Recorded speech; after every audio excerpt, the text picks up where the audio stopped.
Larasita sama suaminya bikin perdamaian. Iya, betul. Setelah dilakukan perjanjian perdamaian 2 kali pertemuan tanggal 7 dan kemarin kami dapat informasi dan tadi saya kontak balik beliau dan memang hakim nyatakan, ternyata hakim juga bacakan hasil perdamaian dan ada hasil perdamaian, ada beberapa pasal dalam perdamaian itu. Kami tidak bisa menyampaikan ya karena ada kesepakatan. Kalau kemudian ke depan dilanggar kan sudah merupakan konsekuensi terhadap perjanjian yang dibuat, kira-kira gitu. Dan saya juga apresiasi terhadap Ibu Clara karena siapapun terhadap peristiwa yang terjadi terganggu psikis ya. Ibu Clara terganggu psikis dan Ibu Clara betul-betul untuk tetap bercerai. Tapi karena kita juga inginkan bahwa keluarga ini baik-baik dan 3 minggu ini saya pikir waktu yang cukup lama ya. Sehingga alhamdulillah mereka bisa selesaikan dengan baik. Tanpa intervensi dari kuasa hukum untuk bagaimana mempengaruhi untuk seperti apa. Tapi mereka sendirilah yang kemudian melakukan mediasi. Kita berikan kesempatan kepada para pihak untuk mediasi itu prinsipal Ibu Clara dan juga suami. Dan alhamdulillah hasil kesepakatan dalam mediasi itu ada perjanjian yang dibuat antara Ibu Clara dan juga suaminya. Dan terhadap perkara ini saya pikir selesai. Perjanjian itu sudah. Penegasan Bang, berarti akhirnya dengan dicabutnya gugatan ini akhirnya Larasita sama suaminya tidak jadi bercerai. Tidak jadi bercerai karena telah terjadi kesepakatan perdamaian.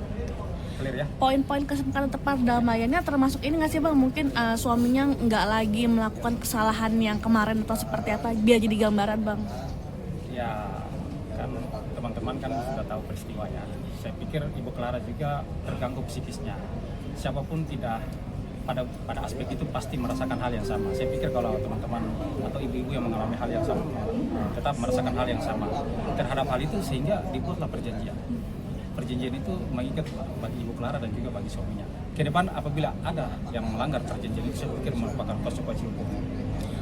Suaminya udah balik lagi ke rumah belum sih Bang? Belum tahu, saya kalau persoalan belum tahu. Saya hanya komunikasi sama Ibu Clara. Oke. Tapi kenapa Mbak Clara sendiri hari ini nggak hadir Bang? Karena kan hasil mediasi kan para pihak sudah diwakilkan oleh kuasa hukum. Bang, ini kan Abang sebagai kuasa hukum artinya pembelanya Clarissa sendiri. Nantinya kalau ada komentar-komentar netizen dibilang labil nih segala macam, kapan namanya rumah tangga dijadiin konten, kemudian akhirnya rujuk segala macam, gimana Bang mungkin pembelaan? Kalau dari sisi kuasa hukum, kami menegaskan bahwa kami terima kuasa itu tanggal 17 April dan juga pendaftaran gugatan itu kami ajukan pada tanggal 20 April ya. Dan itu kami sudah rincikan secara maksimal strategi dan apapun kami sudah rincikan dan kami sudah laksanakan sidang. Kurang lebih sampai dengan hari ini sidangnya 3 kali. Dan kami fight, kami tetap betul-betul Ibu Clara menyampaikan bahwa kami tetap untuk bercerai. Makanya pakai kuasa hukum kan, kalau nggak pakai kuasa hukum nggak mungkin kita maju. Nah, saya kalau tangani perkara tidak akan pernah saya mundur. Tapi kalau perintah atas perintah klien untuk perkaranya tidak dilanjutkan, kami hormati. Gitu. Sehingga kalau kemudian ada yang bernarasi seperti itu, maka saya pikir mohon maaf mungkin kurang tepat. Karena saya dalam setiap menangani perkara pasti serius dan selesaikan. Dan hari ini kita selesaikan atas perintah Ibu Clara, permintaan Ibu Clara dan juga karena sudah ada hasil mediasi, maka pada hari ini selesai. Kami nyatakan tugas kami selesai dan kami selesaikan dengan baik. Gitu ya. Ada berapa poin sih Bang mungkin? Ada dalam perjanjian ada beberapa pasal, tapi kami nggak bisa sampaikan. 5, 10? Nggak sampai.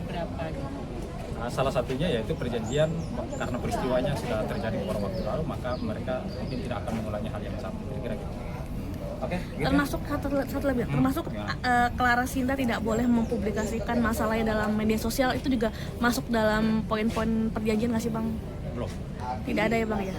Berarti ini fokus kepada suaminya sendiri yang bikin kesalahan. Artinya kalau kita berbicara tentang kesepakatan perdamaian, maka dua belah pihak harus taat terhadap kesepakatan itu karena dibuat bersama-sama dan ditandatangani oleh kedua belah pihak. Oke. Makasih Bang. Makasih banyak ya. Makasih Bang.